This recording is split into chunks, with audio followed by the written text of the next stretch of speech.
अस्सलाम वालेकुम स्टूडेंट्स, मैं हूं मुदस्सिर बशीर और आप सबको BFA यूनिवर्स में खुश आमदीद। हम आज एक्सरसाइज 2.1 के फर्स्ट क्वेश्चन के लास्ट जो 3 पार्ट हैं 13, 14 एंड 15 वो करने जा रहे हैं। इससे पहले हम बड़ी तफसील के साथ बकिया पार्ट कर चुके हैं, तो इन 3 पार्ट को देखते हैं कि ये कैसे हल होंगे।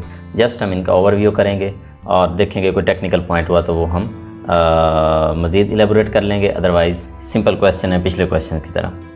फर्स्ट क्वेश्चन 1/x⁻m, ये वही पिछला क्वेश्चन है जो क्वेश्चन नंबर 12 था। उसके अंदर x⁻m था, इसमें नीचे है। अगर नीचे है तो हम इसको उठाकर ऊपर ले जाते हैं, -m हो गया। बाकी तो वही क्वेश्चन है, जस्ट माइनस साथ लग गए। बाकी उसी तरह y + Δy है, x + Δx है, उसी तरह y - y हुआ है। y की वैल्यू ये वाली वैसी लगाई गई है, x कॉमन लिया है विद पावर आया है, 1 + Δx और x ऊपर -m है। इसके ऊपर बाइनोमियल थ्योरम लगेगा। पहले ये x - m कॉमन आ गया तो ये चीज़ -1 बच गया। अब देखें 1 + nx, चूँकि ये माइनस में तो डायरेक्ट माइनस लग गया, -nx हो गया। n × n-1/2 फैक्टोरियल पहले वाले की तरह, और जिस तरह आपने सवाल किया है पिछला, ये कट गया, ये 2 टर्म बच गई। Δx कॉमन आ गया, जैसे ही कॉमन आया Δx कट गया। बाकी आपको पता है एक टर्म के पास Δx होता है, पहले के पास नहीं होता, तो मैंने उसी तरह लिख लिया। लिमिट अप्लाई की, जैसे ही लिमिट अप्लाई की ये तो dy और dx हो गया, लेकिन ये वाली जो चीज़ है इसके पास Δx मौजूद था, ये 0 हो गई, और यहाँ से अगली हर टर्म 0 हो गई, पहले वाली टर्म बच गई। और इसको अगर मैं मज़ीद लिख दूँ कि dy और ds कैसे बनेगा, अब आपको पता है ये कांस्टेंट है, साइड पे आएगा, ये x⁻m है और ये नीचे वाली पावर 1 है, तो ऊपर जाकर क्या हो जाएगी -1। और चूँकि मैं आपको एक चीज़ नोट भी करवाता आ रहा हूँ कि आप एक बार फिर गौर करें कि अगर ये क्वेश्चन था तो -m साइड पे आया है और ऊपर वाली पावर में से -1 हुआ है। हर बार हम अब क्वेश्चन देख रहे हैं पावर वाला, जब पावर होती है तो पावर एक बार साइड पे आती है और ऊपर उसी पावर में से -1 होता है। आंसर जो आता है हमारा, इसका मतलब हम डायरेक्ट आंसर भी निकाल सकते हैं। हाँ, इसका आंसर अगर बुक में इस तरह हो तो आप उस तरह भी कर सकते हैं, इसको बटे के नीचे ले जाएं। अगर नीचे ले जाना चाहते हैं तो नीचे ये दोनों पावर प्लस में हो जाएंगी, -m भी नीचे जाकर +m हो जाएगा, -1 भी नीचे जाकर +1 हो जाएगा। तो ये आंसर या ये आंसर, इसमें तो कोई मसला नहीं है। अगला क्वेश्चन देखें ज़रा, पार्ट नंबर 14। सेम क्वेश्चन है, वहाँ m था, यहाँ 40 आ गया। इसका मतलब, अच्छा आप गौर करें, हम जो अपना पॉइंट चेक करते आ रहे हैं कि अगर ये 40 है तो आंसर क्या होना चाहिए, 40 साइड पे आना चाहिए और 40 में से एक माइनस होना चाहिए, ये तरीक़ाकार है। तो आप देख लें एंड पे इसका आंसर ऐसे ही आया हुआ है। इसका मतलब ये तो बड़ा प्यारा एक रूल है, बड़ा ज़बरदस्त है कि हमारे पास टूल आ रहा है कि हम ab initio मेथड से करते करते हम एक टूल सीख गए, और यही टूल तो उन्होंने बनाए थे, आइजैक न्यूटन और उसने लिबनीज़ ने। उन्होंने भी वर्क करते करते टूल्स बनाए थे और फिर हमें उन्होंने दिए थे। तो ये एक बड़ा इंपॉर्टेंट टूल है, इसको पावर रूल कहते हैं।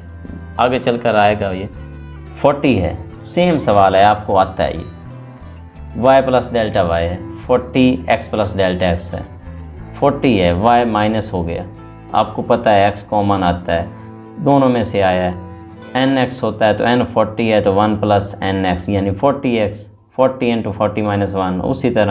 उसी तरह ये 1 और -1 कैंसिल हो जाएंगे। सेम बात है, ये दोनों के पास Δx है तो कॉमन आ जाएगा, ये 40/x इस टर्म के पास रहेगा। Δx पे डिवाइड कर दूंगा दोनों जानिब, ये Δx आपका कट जाएगा। जैसे ही कटेगा तो जो चीज़ बाकी बच गई आपके पास है, आप लिमिट अप्लाई कर दें। लिमिट अप्लाई करेंगे तो आपको पता है सेकंड टर्म और उससे अगली 0 हो जाती हैं, ये बच जाती है। तो 40 गिनती है, x की पावर 40, नीचे 1 है, ऊपर जाकर -1 हो गया। तो ये आंसर है आपके पास। बहुत सिंपल है, कुछ भी नहीं है, आप जस्ट प्रैक्टिस करें थोड़ी सी, फिर आपके सामने सवाल आसान है। मैंने आपको हर टेक्निक समझा दिया, बाइनोमियल थ्योरम आपको बता चुका हूँ पहले लेक्चर्स में, आपको इसको एलेबोरेट करना आपको सिखा चुका हूँ कि कैसे होता है। तो अब जस्ट ये क्वेश्चन है, सो सिंपल है, जस्ट आपको दिखा रहा हूँ कि ये किस तरह है। अब लास्ट क्वेश्चन भी तो वही है, आप देखें लिखा हुआ है -100 पावर है, इसका मतलब वही क्वेश्चन है। एक बार फिर मेरे पास, मैं क्या करूँगा, वही y + Δy करूँगा, वही x + Δx करूँगा, उसी तरह x कॉमन आएगा विद पावर, दोनों जगहों से आएगा, y माइनस हो चुका है। उसी तरह बाइनोमियल थ्योरम ओपन हो रहा है, पहली टर्म के साथ 100 लग चुका है, x² है, आपको पता है हमेशा की तरह 1 और -1 कट चुका है, दोनों के पास डेल्टा एक्स है, कॉमन आ चुका है, ये डेल्टा एक्स से आज़ाद हो गया, उसके पास मौजूद है, डेल्टा एक्स से डिवाइड कर दिया गया है, जैसे डिवाइड होता है ये डेल्टा एक्स कट जाता है और हमारे पास ये टर्म्स बच जाती हैं। हम लिमिट अप्लाई करते हैं, लिमिट के बाद वो वाली टर्म सिफर हो चुकी हैं, फर्स्ट टर्म बच गई है, -100 कांस्टेंट है, साइड पे आएगा, x की पावर -100, नीचे वाला 1 ऊपर जाकर क्या हो जाएगा -1। सेम वही कहानी, -100 साइड पे आएगा एक बार और फिर उसमें से एक माइनस होगा और यूँ हमारे पास ये -101। और अगर इसको बुक वाला इस तरह लिखना चाहे तो इस तरह भी आंसर दिया जा सकता है, -100 ऊपर रख दें और ये x की पावर 101 बटे के नीचे ले जाएं, प्लस में हो जाएगा, तो ये स्टैंडर्ड फॉर्म होती है। आप इस तरह लिख दें, इस तरह भी ठीक है। तो यूँ हमारा ये जो एक्सरसाइज 2.1 थी, इसका क्वेश्चन नंबर 1, इसके 15 पार्ट थे, सारे के सारे फर्स्ट प्रिंसिपल से हल करने थे और सब में एक रूल कॉमन था। ये उसने आपको एक्चुअली एक रूल की प्रैक्टिस भी करवाई थी कि जब भी आपके पास कोई पावर आ जाए और आपको डेरिवेटिव लेने को कहा जाए तो आपने डायरेक्ट ये काम करना है, पावर साइड पे लाएं और पावर में से एक माइनस कर दें, ये आंसर होता है इसका।